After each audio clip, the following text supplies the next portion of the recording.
이제 노무현 대통령이 정치하지 마라 이렇게 말씀하신 의미가 뭐냐.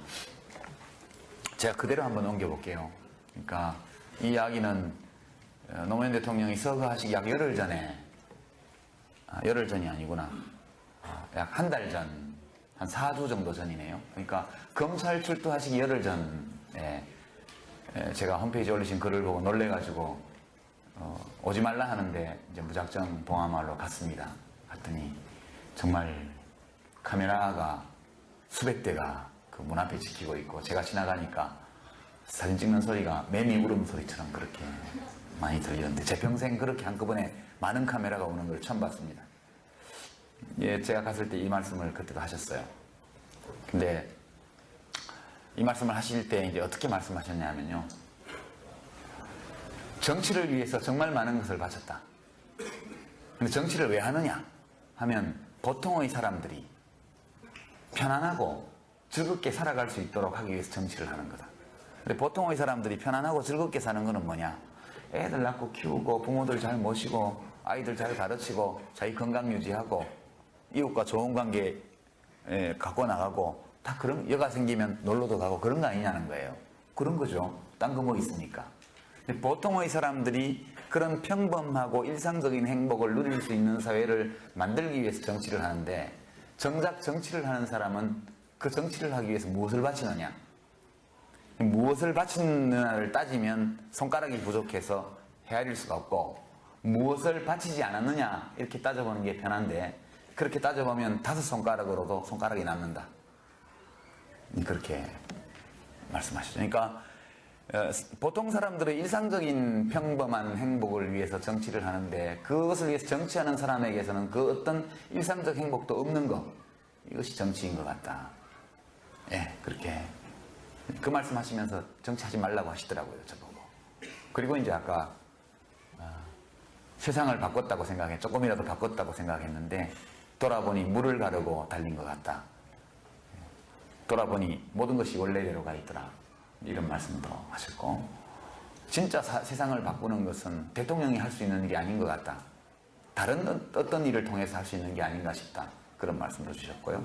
저한테는 개인적으로 사과농사 얘기를 하셨어요. 감농사. 진영은 단감을 많이 재배하는 곳이기 때문에. 이제 과일 농사를 잘 지으려면 꽃도 따주고 뭐 다 합니다. 봄에 꽃이 너무 많으면 과일이 많이 달리니까요. 수분하면서 꽃을 따주고, 열매가 맺히고 나면 솎아주고, 뭐 가지를 받쳐주는 다 합니다. 사과, 복숭아 전부 다. 근데 그런 것도 중요하지만 가장 근본적인 것은 물이 잘 빠지게 하고 물이 잘 들게 하고, 그리고 거름을 잘 줘서 토양을 건강하게 만들고, 이렇게 해야 과일 농사가 잘 될 거다. 그 대통령은 물 주고 거름 주는 자리는 아닌 것 같다. 그런 것이죠. 그러니까 저보고 당신은 글도 잘 쓰고 강의도 잘 하니까 정치하지 말고 이렇게 대학생들하고 같이 강의도 하고 책도 써서 젊은 사람들하고 대화하고, 희망은 젊은 사람들 뿐이지 않냐. 그러니까 젊은이들과 대화 소통하면서 젊은이들을 일깨우고, 젊은이들을 참여시키고, 이런 일을 하려면 직접 정치를 하는 것보다는 지식인으로 활동하는 게 더 좋지 않겠냐, 이렇게 저한테 말씀하시더군요. 그래서 제가, 대통령님 그러면 그럼 정치는 뭐 못난 사람만 해야 됩니까? 뭐 이상한 사람만 정치해야 됩니까? 이랬더니, 아니 그건 아니고 이미 정치밖에 못할 사람들도 많잖아. 그런 사람들은 정치를 똑바로 해야 되고, 당신은 다른 것도 잘할 수 있으니까 다른 거 하면 되지. 그런, 정치를 근본적으로 부정하는 말씀은 아니고요.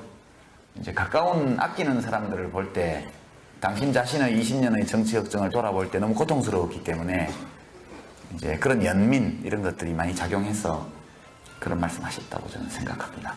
정치 지망하는 대학생들은 이거 잘 알고 하셔야 돼요. 함부로 뛰어들었다가는 패가망신하는 경우가 부직 있습니다. 그러니까 스스로 삶을 영위할 수 있는 힘을 우선 가져야 돼요. 저도 그래도 글줄이나 쓰니까 밥 먹고 살지, 저한테 글 쓰는 재주마저 없었으면, 또 재주라기보다는 끊임없는 훈련을 통해서 길러진 거긴 합니다만, 그 생계의 수단이거든요. 저한테는 이게 없으면 생활비를 남에게 의지해야 됩니다. 그러다 보면 키다리 아저씨도 있어야 되고요, 우렁이 각시도 있어야 되고, 그래 하다 보면 검찰이 이메일 뒤지면 생활비인지 정치자금인지 구분이 모호하니까 그냥 잡혀가는 거죠. 그것은 참 비참한 일입니다. 자기의 일상적 삶의 물질적인 조건을 만드는 일을 타인에게 의지한다는 것은 인간적으로 너무너무 비참한 일입니다. 제가 정책연구원장으로서 정책연구를 하지만 앞으로 동시에 일 보고 저녁에 이제 어디 가서 또 매일 글을 씁니다. 왜냐하면 1년에 한 권은 책을 내야 아이들 학교도 보내고 저도 먹고 살기 때문에 연구원은 당이 가난해서 공급이 없으니까요. 이게 고통스럽습니다. 정치인의 일상은. 그래서 결코 밖에서 보는 것처럼 화려하고 그런 것은 아니다. 그래서 자기 자신이 우선 국가적으로 사회에 다른 사람에게 유용한 사람으로서의 역량을 가지고 있어야 되고 어떤 악조건 하에서도 자기 자신의 삶에 관해서는 스스로 책임질 수 있는 기반을 만든 후에야 정치를 해야지. 그렇지 않으면 건달됩니다. 건달. 여의도 건달. 보통 달건이라 그러는데 그 점을 말씀드리고 싶고요. 지금 답이 너무 길어져서 몇 분이나 할지 모르겠는데 항공우주학과의 이승섭 학생 질문은 이공계 출신들은요 좀 순박하신 것 같아요. 그러니까 세상을 잘 모르세요. 이 정치 바닥이라는 데가 얼마나 험한 데인지. 여기는 겉보기에는 명분으로 경쟁하고 정책으로 경쟁하는 것 같지만 동시에 바닥으로 내려가면 거기는 아주 치열한 권력 투쟁이 벌어지고 있는 이제 현장이거든요. 근데 되게 이제 엔지니어나 공학을 하신 분들은 너무 합리적이세요. 너무 합리적이시고 대체로 또 거짓말도 좀 잘 못하는 경향이 있고요. 인문학이나 정치학, 사회과학 한 분들보다 이공계 쪽 하신 분들이 훨씬 순박하세요. 제가 겪은 바로는. 그러다 보니까 이 험악한 업계에 들어오셔가지고 잘 성공하기 어려운 거죠. 왜냐하면 합리적으로 생각하면 있을 수 없는 일인데 그런 일이 일상적으로 벌어지는 것이고 그리고 사람들의 말을 너무 잘 믿으세요. 절대 그렇지 않거든요. 보는 데서는 덕담하고 좋은 얘기하고 돌아서서 나가면 남은 사람들하고 바로 뒤통수 치는 뒷담화하는 데가 정치권입니다. 그러니까 이런 권력을 둘러싼 투쟁이 벌어지고 이 갈등이 벌어지는 현장이기 때문에 자기의 어떤 엔지니어나 공학자로서의 어떤 전문 지식 기술과 아울러서 이 권력 쟁투를 감당해낼 수 있는 이 내면적인 역량과 꽤, 지혜, 그리고 그런 줄다리기를 감당해낼 수 있는 배짱 이런 것들이 다 있어야만 성공하거든요. 우리 이명박 대통령 전공은 뭐죠? 공학 아니에요? 건축학인가?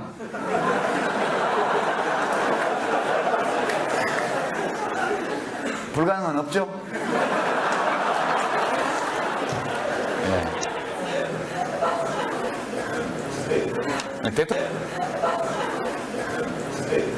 대통령이 되는 거는 그것은 국민이 원해야 되죠. 누가 훌륭하다고 해서 꼭 대통령이 되는 것은 아니고 안 훌륭해도 얼마든지 대통령이 될 수 있고요. 아니 꼭 누구 얘기를 하는 건 아닙니다. 시대적 요구, 그 어떤 시점에서 국민들의 소망 이런 것들이 어떤 사람을 대통령으로 밀어 올리는 겁니다. 노무현 대통령도요. 그렇게 인격적으로 너무너무 훌륭하고 완벽하시고 이래서 대통령이 되신 게 아니에요. 그 시기에 국민들이 소망하는 어떤 것 그것과 노무현 대통령이 정치인으로서 가지고 있던 것 사이에 공명이 일어났기 때문에 짧은 기간에 지지율이 올라가고 우여곡절 거치면서 대통령이 되셨던 거고요. 우리 이명박 대통령도 2년 반 대통령 되시기 2년 전부터 이미 대통령이었잖아요. 지지율 1위. 그것은 국민의 소망이 만들어낸 겁니다. 다른 거 다 못해도 좋아. 걸레라도 괜찮아. 상만 잘 닦으면 돼. 그러니까 다른 거 다 못해도 돼. 경제 성장만 하면 돼. 경제 발전만 하면 돼. 그래서 그거 하나 바라보고 대통령으로 뽑았잖아요. 요새 한나라당 입장이 좀 바뀌었던데 한나라당 어느 의원님이 걸레로 식탁 닦으면 손님 오겠냐. 이제 우리나라에 정말 많은 정당이 만들어지고 소멸을 합니다. 제가 정치 경력이 한 8년 됐는데요. 개혁국민정당, 열린우리당. 가만히 있으니까 그게 이름이 바뀌어서 대통합민주신당이 되고 그 당을 나오고 나서 이번에 이제 국민참여당까지 한 8년 동안 당이 바뀐 건 아닌데 여하튼 당 이름이 여러 가지로 변했어요. 그리고 보통은 이제 정치를 한 20년 한 분들은 당 이름을 한 10개 정도 이렇게 거치는 게 기본인데, 여러 가지 이유가 있죠. 우리 정당 정치가 본격 시작된 것이 한 20여 년 밖에 안 됩니다. 그 전에 1987년까지는 정상적인 정당 정치가 없던 시기였고, 1987년 이후부터 정당 정치가 이제 본격 시작이 됐기 때문에 아직 좀 연조가 짧아서 그런 면, 그게 이제 하나 있는 것 같고요. 보다 근본적인 이유는 이제 개인이 정당을 지배하기 때문에 그렇습니다. 그러니까 우리 국민참여당이나 과거 개혁국민정당처럼 조그만 당 경우에는 이제 아직 정착이 덜 됐기 때문에 뿌리가 없어서 쉽게 흔들리고 이제 이런 면이 있습니다만, 큰 당들이 저렇게 막 바뀌잖아요. 그것은 이제 정당이 인물을 만들어내는 것이 아니라 인물이 정당을 만들어서 가지고 가요, 우리나라는. 옛날에 민주주의의 지도자였던 김대중 대통령이나 또는 김영삼 대통령이나 이런 분들 전부 거의 이 전제군주와 같은 권력을 행사하면서 자기의 정당을 꾸렸거든요. 우리나라의 정당들은 아직 이 이념과 노선 중심이라기보다는 인물 중심의 정당입니다. 지도자가 바뀌면 당도 바뀌고. 근데 그렇지 않은 정당이 이제 민주노동당인데, 그 당도 쪼개져서 또 진보신당하고 두 개가 됐죠. 이제 새로 합치면 당명이 또 어떻게 될지 모르죠. 그죠? 그게 그렇게 되어 있습니다. 아마 이것이 정착될 때까지는 상당히 긴 세월이 걸릴 것으로 저는 생각하고요. 세 번째 이유는 왜 지도자가 정당을 지배하느냐? 그럼 이제 자발적으로 정당에 참여하는 사람이 거의 없기 때문에 그렇게 될 수밖에 없습니다. 참 비극인데요. 정당이라는 것이 지금 장수진 학생 질문처럼 너무너무 중요한 것이고, 이것이 대의민주주의 체제에서 핵심이 정당 정치인데 시민들이 정당에 참여하지 않으려고 그래요. 여기도 물론 여러 가지 원인이 있습니다만 어쨌든 현상적으로는 당비, 자기의 국민이 세금을 내는 것처럼 자기가 당비를 내면서 당에 자발적으로 참여하는 당원이 있는 정당이 별로 없거든요. 이제 민주노동당이나 진보신당이나 국민참여당은 기껏해야 10,000명에서 한 30,000명 사이의 당원밖에 없고요.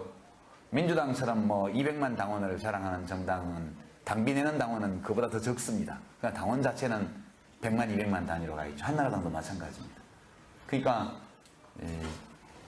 한마디로 어떤 나라의 주권자로서의 자기의 권리와 의무를 자각하고 나의 권리를 행사하면서 나의 의무를 다하고 당원으로 활동하겠다, 이렇게 생각하는 시민들이 거의 없다.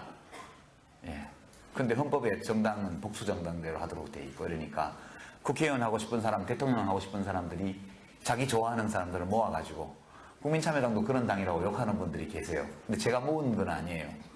제 좋아하는 분들이 많이 와 있는 건 사실이지만 제가 공천하는 것도 아니고 그렇거든요. 그렇게 되다 보니까 그죠. 그게 싫으시면 정당에 가입하세요. 그래서 정당에 당비를 납부하고 권한을 행사하는 당원이 10만을 넘어가면 어느 정치인도 함부로 당을 없애거나 쪼개지 못하게 되어 있습니다. 그래서 한나라당도 괜찮으니까요, 어느 정당이든 가입하셔서 학생당원들은 좀 깎아주거든요.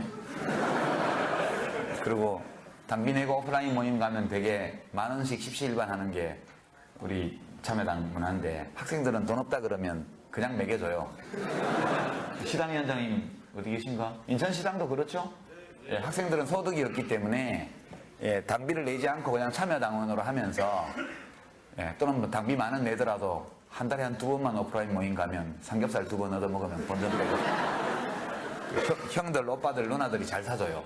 그러니까 정당에 참여하셔야 돼요. 이제 아직은 우리 사회에서는 나라의 주권자로서 자기 자신에 대해서 자부심을 느끼고 내가 해야 될 일, 내가 하고 싶은 일이 뭔지를 알고 그걸 실천에 옮기는 시민들의 수가 너무 적다. 이것이 근본적으로 정당이 그렇게 자주 생성소멸되는 가장 근본적이고 핵심적인 이유라고 저는 생각합니다.